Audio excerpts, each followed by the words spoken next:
WhatsApp YouTube family, स्वागत है सभी लोगों का द बिगिनिंग आफ्टर द मानवा में। पिछले पार्ट में अपन लोगों ने देखा आर्ट ड्वार्फ किंगडम में चला जाता है इन्वेस्टिगेशन करने के लिए, जहां पर इन दोनों को एलेक्रियन सोल्जर्स के साथ साथ दिखाई देती है एक साइथ। इस वाले वीडियो के बिल्कुल ही स्टार्टिंग में अपन देखते हैं आर्ट और सिल्वी बहुत ही ज्यादा डरे होते हैं क्योंकि साइथ ने इन दोनों को देख लिया है। तभी ये सोल्जर अचानक से कहता है, लेडी साइथ कुछ हुआ है क्या? साइथ कोई जवाब नहीं देती और स्माइल करती हुई यहाँ से जाने लग जाती है। सिल्वी कहती है, क्या अपन को यहाँ से उड़कर भागना चाहिए? आर्ट कहता है, नहीं, ऐसे में वो अपन को डिटेक्ट कर लेंगे। सिल्वी कहती है, लेकिन उस साइथ ने अपन दोनों को ऑलरेडी देख लिया है। आर्ट कहता है, मुझे भी यही लगा, लेकिन ऐसा लगता है मेरी मिराज वॉक के कारण अपन बच गए, नहीं तो वो अपन को इग्नोर करके क्यों जाती। भले ही अभी कुछ भी हुआ हो, लेकिन मुझे अपनी मिराज वॉक का ही इस्तेमाल करना होगा जब तक कि अपन यहाँ से निकल नहीं जाते। सिल्वी कहती है, लेकिन तुम पहले से ही बहुत मुश्किल से चल पा रहे हो,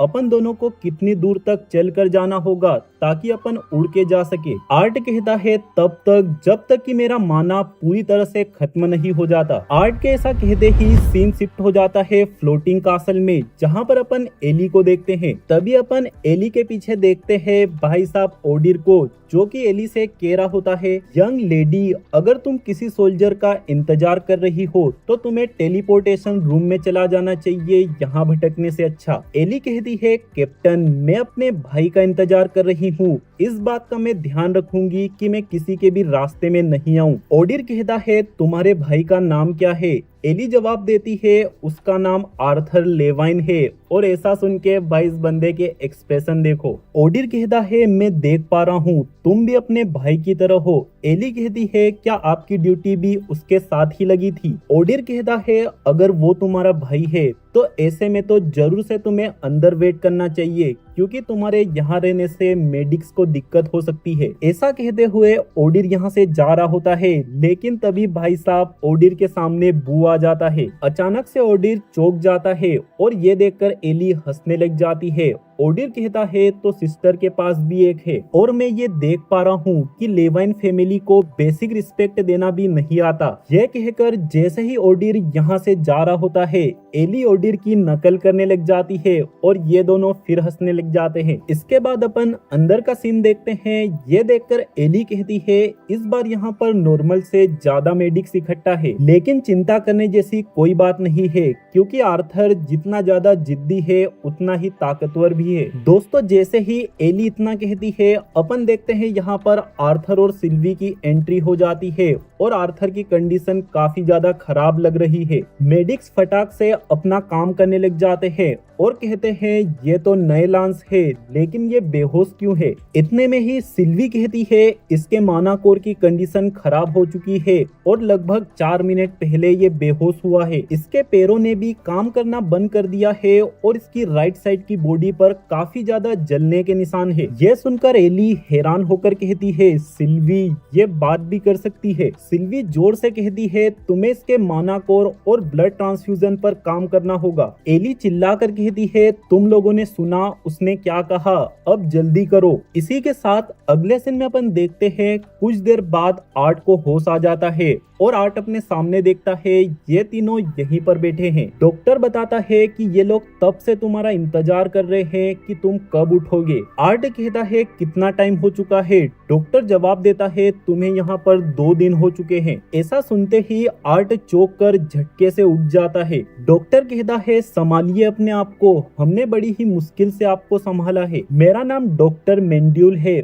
और मैं यहाँ का हेड मेडिक हूँ। ऑपरेशन शुरू करने से पहले हमें आपकी परमिशन चाहिए। आर्ट कहता है, कमांडर वीरियन कहाँ है? मुझे उनसे जरूरी बात करनी है। मेंड्यूल कहता है, कमांडर वीरियन तो कैप्टन ओडिर, कैप्टन ग्लोरी और जनरल आया के साथ मिशन पर गए हैं। आर्ट परेशान होकर अपने मन में कहता है, क्या होगा अगर उन लोगों का सामना एलेक्रियन आर्मी से हो गया और खासकर उस साइड से? आर्ट सिल्वी से कहता है तुम्हें यहाँ से जाना चाहिए था इस बारे में उन्हें बताने के लिए। सिल्वी कहती है क्या तुम्हारा दिमाग काम करना बंद कर गया है, मैं तुम्हें यहाँ पर बेहोश छोड़ के कैसे जा सकती थी, ये बात जानते हुए कि ड्वार्फ लोग व्रिट्रा से मिले हुए हैं। दोस्तों सिल्वी को ये डर हो सकता है कि ड्वार्फ यहाँ पर भी मौजूद है जो कि आर्ट को बेहोश देखकर इसे खत्म भी कर सकते थे। आर्ट कहता है डेमिट और वो इन डॉक्टर्स से एल्डिर के बारे में पूछता है लेकिन इन लोगों को इस बारे में कुछ नहीं पता। इसी के साथ आर्ट इन लोगों को परमिशन दे देता है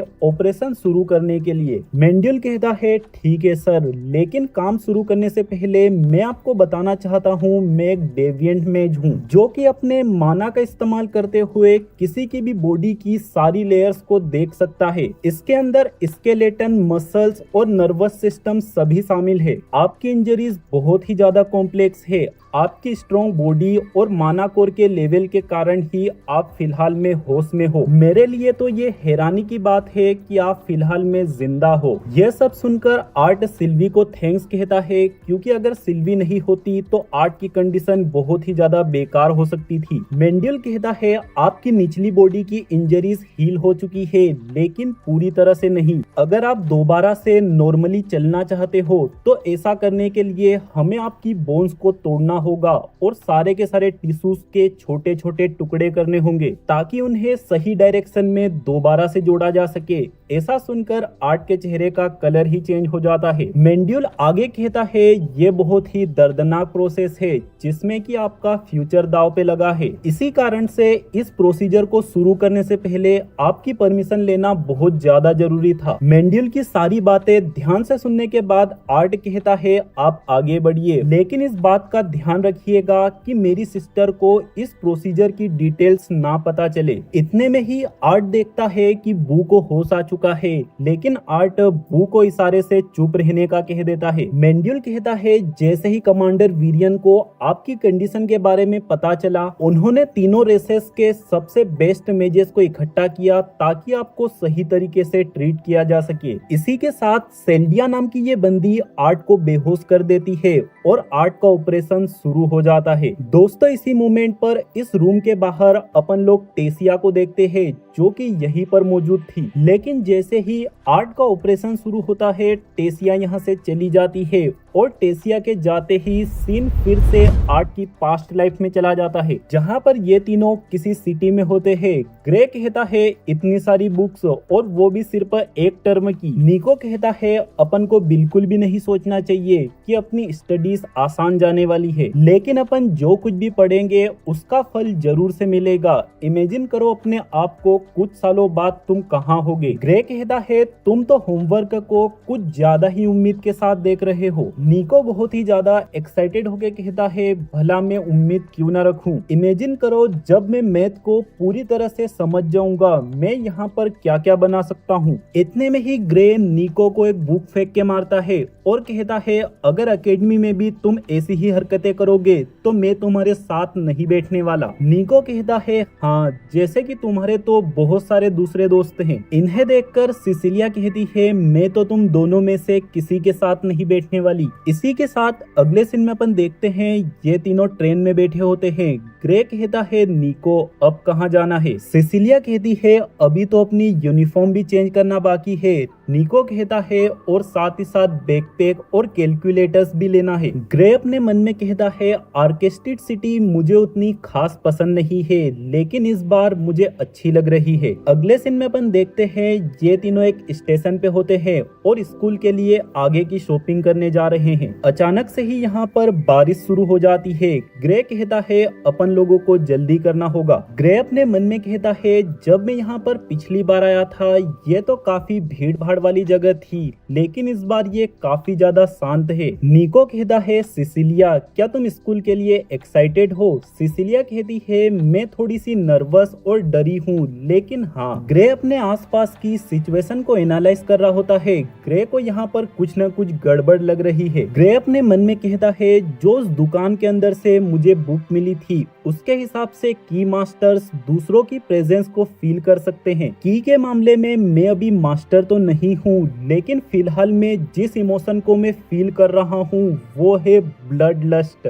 और भाई साहब, ग्रे के इतना कहते ही इन लोगों के ऊपर किसी का हमला हो जाता है। किसी बंदे ने इन लोगों के ऊपर गन से हमला किया होता है, लेकिन ग्रे फटाक से निको और सिसिलिया को धक्का देकर इन्हें बचा लेता है। ग्रे चिल्लाकर कहता है फटाक से इसे लेकर यहाँ से जाओ। निको कहता है तुम भी तुरंत भाग के आओ। इतने में ही ग्रे के ऊपर एक और हमला हो जाता है, लेकिन ग्रे अपने आप को एक बुक की मदद से बचा लेता है। ग्रे हैरान होकर कहता है आखिर ये किस तरह की बुलेट है और इन्हें कौन फायर कर रहा है, उन लोगों की ताकतवर है। ऐसा सोचते हुए ग्रे तेजी से भागने लग जाता है। एक बंदा चिल्लाकर कहता है तुम लड़कों के साथ कुछ भी करो, लेकिन हमें वो लड़की जिंदा चाहिए। ग्रे निको और सिसिलिया से कहता है तेजी से भागते रहो, उन लोगों के पास ट्रैंक्विलाइजर्स है। निको कहता है आखिर वो लोग अपने पीछे क्यों पड़े हैं, अपन लोगों ने तो कुछ भी नहीं चुराया है। ग्रे कहता है वो लोग अपने पीछे नहीं पड़े हैं,